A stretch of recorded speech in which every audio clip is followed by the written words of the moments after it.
நாதாக்கள், நல்லவர்கள் மற்றும் நம்மவர்களின் மீதும் அல்லாஹுடைய சாந்தியும் சமாதானமும் என்றென்றும் நின்று நிலவட்டுமாகுக. ஆமீன் யா ரப்பல் ஆலமீன். கண்ணியத்திற்குரிய அல்லாஹுவின் நல்லடியார்களே, அண்ணல் எம்பெருமான் ரசூலுல்லாஹி ஸல்லல்லாஹு அலைஹி வஸல்லம் அவர்கள் இந்த உலகத்திலும் ஒரு மனிதன் சுபிட்சமாக வாழ்வதற்குண்டான வழியை நமக்கு சொல்லிக் கொடுத்ததை போன்று ஒரு மனிதன் இறந்து விட்டதற்கு பிறகு அவன் சுபிட்சமாக வாழ்வதற்கும் அவன் சுவனம் அடைவதற்கும் உண்டான நல்ல வழிகளை பெருமானார் அவர்கள் நமக்கு காட்டி கொடுத்து சென்றிருக்கின்றார்கள். உலகத்திலே இறந்ததற்கு பிறகு ஒரு மனிதனுக்கு என்ன நடக்க இருக்கிறது அப்படி என்று சொல்லி எவ்வளவோ ஆராய்ச்சிகள் செய்யப்படுகிறது.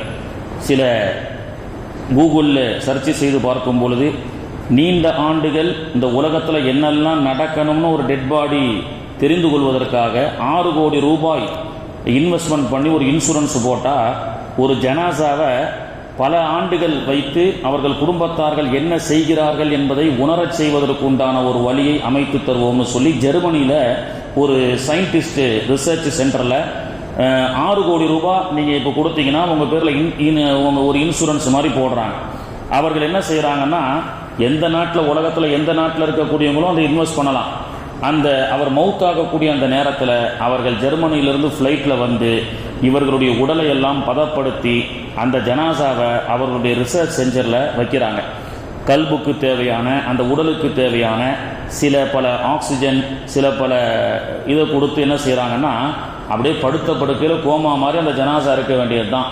அது என்ன நடக்கும்னு ஒரு வீடியோ கான்ஃபரன்ஸை வச்சு பார்த்துக்கிட்டே இருக்கலாம்னு சொல்லி ஒரு கண்டுபிடிப்பு கண்டுபிடிச்சதாக நான் இணையதளத்தில் பார்த்தேன். இப்படி மௌத்தாயிட்டா என்ன நடக்குது, எங்கே போகிறாங்க அப்படி என்பதை பற்றி உலகம் இன்னைக்கு கண்டுபிடித்து கொண்டே இருக்கிறது. ஏதோ ஒரு சில என்ன செய்கிறாங்க, அடையாளங்களை சொல்லி காட்டுகின்றார்கள். இன்னைக்கு இருக்கக்கூடிய மாடர்ன் உலகத்தில் இது போன்ற ஜெர்மனியில் 6 கோடி ரூபாய் கொடுத்தா அந்த ஜனாசாவை கொண்டு போய் பண்ணுறது, நிறைய பேர் அதுக்கு இன்வெஸ்ட் பண்ணுறதுக்கு நிறைய பல கோடீஸ்வரங்கள்லாம் இன்வெஸ்ட் பண்ணி வச்சதாக கூட சொல்லப்படுகிறது. ஆனால் பெருமானார் ஸல்லல்லாஹு அலைஹி வஸல்லம் அவர்கள் இறந்துவிட்ட ஒரு மனிதன் இறந்ததிலிருந்து அவன் சொர்க்கம் போகும் வரை என்னென்ன நடைபெறும் என்பதை பெருமானார் ஸல்லல்லாஹு அலைஹி வஸல்லம் அவர்கள் நமக்கு சொல்லி சென்றார்கள். இறந்ததற்கு பிறகு ஜனாசா பேசுகிறது. அதை மனிதர்களும் உறவினர்களும் மனிதர்களும் ஜின்களும் கேட்க மாட்டார்கள், மற்ற எல்லா ஜீவராசிகளும் அதை செவியுறும் என்றார்கள். என்ன சொல்லுகிறது? நல்ல மையத்தாக இருந்தால் கத்திமோனி, என்னை விரைவில் அடக்கம் செய்து விடுங்கள், என்னை முற்படுத்துங்கள், யாருக்காகவும் என்னை வச்சிருக்காதீங்கன்னு ஜனாசா சொல்கிறாங்களே இல்லையா. ஜெர்மனிலேருந்து பேரப்புள்ள வரணும், துபாயிலிருந்து பையன் வரணும் அப்படின்னு சொல்லி ஐஸ் பெட்டியில் ஜனாசாவை பல மணி நேரங்கள் வைத்திருக்கக்கூடிய அந்த நிகழ்வு இப்போ நம்மளால் நடக்கிறது சர்வ சாதாரணமாக போயிடுச்சு.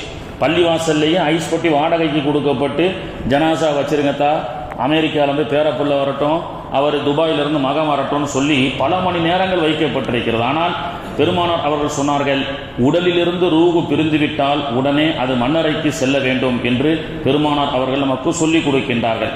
அப்படி அந்த ஜனாசா பேசுகிறதாம். கத்திமூனி, முஸ்லீம் ஷெரீஃபில் பதிவு செய்யப்பட்ட ஹதீஸ். கத்திமூனி, என்னை முற்படுத்துங்கள், கத்திமூனி, என்னை முற்படுத்துங்கள். என் பையன், அது என்ன அர்த்தம்னா, என் பையன் துபாயிலிருந்து எனக்கு என்ன செய்ய போறாரு, என் பேரப்புள்ள ஜெர்மனிலிருந்து எனக்கு என்ன செய்ய போறாரு, கத்திமூனி, என்னை முற்படுத்துங்கள், சீக்கிரமா போய் அடக்கம் செய்யுங்கன்னு அந்த ஜனாசா தன்னை சுற்றியுள்ள ஒவ்வொரு உறவினரிடத்திலும் சொல்லிக் கொண்டிருக்கிறது. அதை மனிதர்களுடைய காதுக்கு தான் கேட்காது, எல்லா ஜீவராசிகளுடைய காதுக்கும் கேட்கும் என்றார்கள் பெருமானார். அப்படி ஜனாசாவை அடக்கம் செய்யப்பட்ட உடனே கபூரில் பெருமானார் ஸல்லல்லாஹு அலைஹி வஸல்லம் அவர்கள் சொன்னார்கள், கபூரில் எந்த ஜனாசாவை எப்போ அடக்கம் செஞ்சாலும் சரி, கபூரில் அசருடைய வக்து காட்டப்படும் என்று சொன்னார்கள். கபூரில் இரவுல அடக்கம் செய்யப்பட்டாலும் சரி, ஃபஜர்ல அடக்கம் செய்யப்பட்டாலும் சரி, மதிய நேரம் ஒரு மையத்தை அடக்கம் செஞ்சாலும் சரி, மையத்தை அடக்கப்பட்ட உடனே அந்த மையத்து அசருடைய வக்து காட்டப்படும் என்றார்கள் ஸல்லல்லாஹு அலைஹி வஸல்லம் அவர்கள். இந்த அளவுக்கு நுட்பமாக ஒரு மனிதனுடைய ரூஹு பிரிந்ததிலிருந்து அவன் ஜனாசா குளிப்பாற்றதிலிருந்து அவரை கொண்டு வரக்கூடியதிலிருந்து அவர் அடக்கம் செய்யப்படும் வரை உலகத்தில் எப்படி வாழ்ந்தால் அந்த வாழ்க்கை சுபிட்சமாக இருக்கும் என்பதை பெருமானார் அவர்கள் நமக்கு சொல்லிக் கொடுத்தார்கள். பெருமானார் அவர்களுக்கு நிறைய அற்புதங்களையும் அல்லாஹு தஆலா முஅஜிஸாவை நிறைய கொடுத்தான். இப்னு அப்பாஸ் ரலியல்லாஹு அன்ஹு அவர்கள் அறிவிக்கின்ற ஒரு ஹதீஸ் தான். ஃபஜ்ர்ல கூட அந்த ஹதீஸை நம்ம அறிவித்தோம். மர்ரன் நபியு ஸல்லல்லாஹு அலைஹி வஸல்லம். இப்னு அப்பாஸ் அவர்கள் சொல்கின்றார்கள், ஒரு முறை நாயகம் ஸல்லல்லாஹு அலைஹி வஸல்லம் அவர்கள் ஒரு பயணத்திலே சென்று கொண்டிருந்தார்கள். பி கபுரைனி, அப்பொழுது 2 கபூர்கள் இருக்கும் இடத்திற்கு பெருமானார் அவர்கள் சென்றார்கள். அந்த 2 கபரை மேலிருந்து பார்க்கிறார்கள். ஃபகால, பெருமானார் அவர்கள் சொன்னார்கள், இன்னஹுமா லியுஅத்திபானி, இந்த 2 கபுராளிகளும் வேதனை செய்யப்படுகிறார்கள் அப்படின்னு சொன்னாங்க. இப்போ ரசூலுல்லாவை நம்மள மாதிரி சாதாரண மனிதர்னு சொல்றோம். இந்த கபூருக்கு போய் எட்டி பார்த்து உள்ள என்ன நடக்குதுன்னு யாராவது சொல்ல முடியுமா? ஆனால் பெருமானார் அவர்களுக்கு ஸ்கேனிங் பார்வை அல்லாஹ் கொடுக்குறான். முஸ்லீம் ஷெரீஃபில் பதிவு செய்யப்பட்ட ஆதாரபூர்வமான ஹதீஸ். அந்த 2 கபரை ரசூல் ஸல்லல்லாஹு அலைஹி வஸல்லம் பார்க்குறாங்க. பார்த்து என்ன சொல்றாங்க, இன்னஹுமா கபுரானி யுஅத்திபானி, இந்த 2 கபுர்வாசிகளும் வேதனை செய்யப்படுகிறார்கள். பெருமானார் அவர்கள் அது மட்டும் சொல்லலைங்க, எந்த பாவத்தினால அவர்கள் வேதனை செய்யப்படுகிறார்கள் அதையும் பெருமானார் அவர்கள் சொல்லி காட்டுகின்றார்கள். வமா யுஅத்திபானி ஃபீ கபீரின் அமா அஹதுஹுமா, பெரிய பாவத்தினாலே இவர்கள் அதாபு செய்யப்படலை. இவங்க சின்ன செஞ்ச பாவத்தினால, இவர்கள் செய்த சிறு பாவத்தால் அவர்கள் அதாபு செய்யப்படுகிறார்கள். லா யஸ்தரி மினல் பவுல், ஒருவர் சிறுநீர் கழித்து சரியான முறையிலே சுத்தம் செய்யாத காரணத்தினால் ஒருவர் கபரிலே இந்த கபுராளி வேதனை செய்யப்படுகிறார். இன்னொருவர் புறம் பேசி கோல் சொல்லி திரிந்த காரணத்தினால் இன்னொருவர் அதாபு செய்யப்படுகின்றார் என்று பெருமானார் ஸல்லல்லாஹு அலைஹி வஸல்லம் அவர்கள் சொல்லிவிட்டு, பிறகு அமல் ஆஃபரு ஃபகான எம்ஷி பின் நமீமதி சும்ம அகத ஜரீரத ரதபல் ஃபகஷஃபஹா, பேரித்தம்பளத்தினுடைய ஒரு மட்டையை, ஒரு செடியை பிடித்து பெருமானார் ஸல்லல்லாஹு அலைஹி வஸல்லம் 2ஆக பிரித்து அந்த கபருனுடைய தலைமாட்டில் அல்லது கால் மாட்டில் அந்த கபருக்கு பக்கத்தில் பெருமானார் அவர்கள் அந்த மரத்தை நட்டு வைத்தார்கள். சஹாபாக்கள் கேட்டார்கள், இப்போ யா ரசூலல்லாஹ், இந்த மரத்தை நீங்கள் நட்டு வைப்பதற்குண்டான காரணம் என்ன அப்படி என்று கேட்கும் பொழுது பெருமானார் ஸல்லல்லாஹு அலைஹி வஸல்லம் அவர்கள் சொன்னார்கள், இந்த மரம் தஸ்பீஹ் செய்கிறதல்லவா, இந்த மரம் காயும் வரை, பச்சையாக இருக்கும் வரை இந்த மரத்தில் செய்யக்கூடிய தஸ்பீஹ் இந்த கபுராளிகளுக்கு சேர்ந்து கொண்டிருக்கும் என்று சொன்னார்கள் ஸல்லல்லாஹு அலைஹி வஸல்லம். அதனால தான் நம்முடைய முன்னோர்கள் எல்லாம் அடக்கம் செய்யப்பட்டதற்கு பிறகு மண்ணறையில் ஒரு நல்ல பச்சை என்ன பக்கத்தில் மரங்கள் இருக்குதோ அதை நட்டி வைக்கக்கூடிய ஒரு பழக்கத்தை நமக்கு சொல்லி கொடுக்கின்றார்கள். மரம் என்ன தஸ்பீஹ் செய்யும் அப்படின்னு கேட்டால், மக்காவுக்கு ஜன்னத்துல் முஅல்லாவுக்கு பின்னாடி நீங்கள் போனீங்கன்னா மஸ்ஜிதுல் ஜின் அப்படின்ற ஒரு பள்ளிவாசல் இருக்கு, ஜின்னுடைய பள்ளிவாசல். அங்கே ஜின்கள் எல்லாம் நபிகள் நாயகத்திடத்தில் குர்ஆனை ஓதி கேட்கும் பொழுது அந்த இடத்துக்கு அல்லாஹு தஆலா வர சொன்னான். பெருமானார் அவர்கள் அந்த இடத்திற்கு சென்றார்கள் இன்னொரு நபி தோழரோடு. அப்பொழுது சூரத்துல் ஜின் என்ற அத்தியாயம் இறங்கியது. குல் ஊஹிய இலைய அன்னஹு ஸ்தமஅ நஃபரும் மினல் ஜின்னி அப்படின்னு சொல்லி குர்ஆன்ல அல்லாஹு தஆலா ஆயத் இறக்கினான். அந்த இடத்துல இன்னைக்கு மஸ்ஜிதுல் ஜின்னாக இருக்கிறது. ஜின்களுக்கு பெருமானார் அவர்கள் குர்ஆனை ஓதி காண்பித்து பயான் செஞ்ச இடம். அதுக்கு பக்கத்தில் அந்த டர்னிங்ல இருந்து அப்படி கொஞ்சம் தூரம் போனீங்கன்னா மரம் சஜிதா செய்த இடத்தை நாம் பார்க்க முடியும். இப்பொழுது அந்த மரங்கள் இல்லாத போனாலும் அந்த இடம் அழிவில்லாமல் வரலாற்றுக்கு சொந்தமான இடமாக இருக்கிறது. மஸ்ஜிதுல் ஜின்னுக்கும் முஅல்லாவுக்கும் நடுவில் மரம் சஜிதா செய்த இடம். எதற்காக சொல்கின்றேன் என்றால், ஒரு மரம் நட்டினால் அந்த மரத்தின் காரணமாக கபூர்களுக்கு அல்லாஹு தஆலா கபுராளிகளுக்கு வேதனையை விட்டும் பாதுகாப்பான் அப்படின்னு சொன்னா, அபூஜகல் வந்து நபிகள் நாயகத்திடத்துல ஒரு கற்களை ஒரு கூழாங்கல்ல கையில வச்சு கைகளை மடக்கி கொண்டு, நபியே முஹம்மதே, நீர் உண்மையாக நபி என்று சொன்னால் என் கையில் என்ன இருக்கிறது என்று நீ சொல்லு பார்ப்போம் அப்படி என்று சொன்னான். சொர்க்கத்தை பற்றி பேசுகிறீர்கள், நரகத்தை பற்றி பேசுகிறீர்கள், பெருமானார் அவர்கள் கபருக்கு கீழே என்ன நடக்குதுன்னு ஸ்கேனிங் பார்வையை வச்சு சொல்றீங்கல்ல, இந்த மாதிரி அற்புதம் செய்யக்கூடிய நீங்க என் கைக்குள்ள என்ன இருக்குன்னு சொல்லுங்களேன்னு ரசூலுல்லாஹி ஸல்லல்லாஹு அலைஹி வஸல்லம் அவர்களை பார்த்து கேட்பான். அப்பொழுது பெருமானார் அவர்கள் அபூஜகலை பார்த்து சொல்வார்கள், என்னை பார்த்து உன் கைவிரலில் என்ன இருக்கிறது என்று கேட்பதை விட உன் கையில் இருக்கக்கூடியதை கேட்டுப்பார், இவர் யார் என்று, அது அஷ்ஹது அன்ன முஹம்மதர் ரசூலுல்லாஹ் என்று சொல்லும் என்று சொன்னார்கள். நீ கையில் வைத்திருக்கக்கூடிய அந்த கூழாங்கல்லை கேட்டு பார்த்தாலும் அந்த கூழாங்கல்லும் கூட அஸ்ஸலாத்து வஸ்ஸலாமு அலைக்க யா ரசூலல்லாஹ் என்று சொல்லும் என்று சொன்னார்கள். கற்களும் பெருமானார் அவர்கள் மீது சலாம் சொல்லுகிறது. அது மட்டுமல்லாமல் அபூஜகல் சொன்னான், நபியே, நீ உண்மையாக நபியாக இருந்தால் அந்த மரத்தை நீ அழைத்துப் பார், அந்த மரம் வருகின்றதா என்று கேட்டான். அப்பொழுது பெருமானார் அவர்கள் இன்னைக்கு இருக்கக்கூடிய அந்த மஸ்ஜிதுல் ஜின்னுக்கு பக்கத்தில் இருக்கக்கூடிய அந்த சிக்னல்ல நடைபெற்ற இடம், அந்த இடம் இன்னைக்கும் பேசப்பட்டு கொண்டிருக்கிறதா இல்லையா? பெருமானார் அவர்கள் மரத்தை அழைத்தார்கள். மரம் அதவோடு ஒழுக்கத்தோடு பெருமானாரிடத்தில் வந்து சிரம் படிந்தது என்றதை அபூஜகல் போன்ற குஃபார்கள் எல்லாம் பார்த்தார்கள். அதனால்தான் வல் வக்ஷு வல் அஸ்ஜாரு கது சஜதத் லஹு, மரங்களும் கற்களும் நாயகமே உங்கள் மீது ஸலவாத்து சொல்லும் என்று சொல்லப்பட்டது. கண்ணியத்திற்குரியவர்களே, நேற்றைய தினம் ஹஸ்ரத் அவர்கள் சொன்னார்கள், தாயிஃபுக்கு பெருமானார் அவர்கள் சென்றார்கள், கற்களால் மக்கள் வீசி ரொம்ப துன்புறுத்த செய்தார்கள் அப்படி என்று சொல்லி.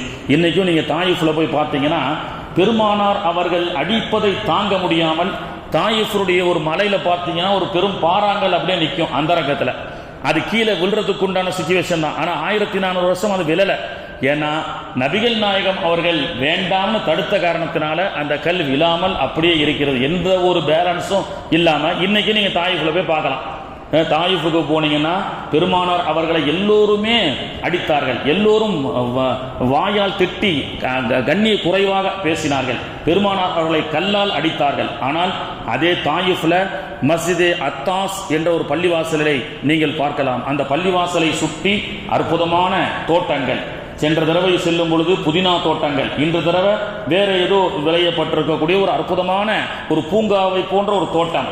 அப்படிப்பட்ட தாயிஃப்ல பெருமானார் அவர்கள் கல்லால் அடிபட்ட பொழுது அப்துல் ரஹ்மான், கவிக்கு அப்துல் ரஹ்மான் அவர்கள் சொல்லுவார்கள் தாயிஃப் மக்களை பார்த்து, ஓ தாயிஃப் வாசிகளே, கற்களின் மீது பூவை தூவக்கூடிய நீங்கள், கற்கள்னா சிலை, அவர் எவ்வளவு அழகா சொல்றாரு பாருங்க கவிதையில, கற்களின் மீது பூக்களை தூவிய தாயிஃப் நகர மக்களே, பூவின் மீது அல்லவா கற்களை தூவி விட்டீர்கள்.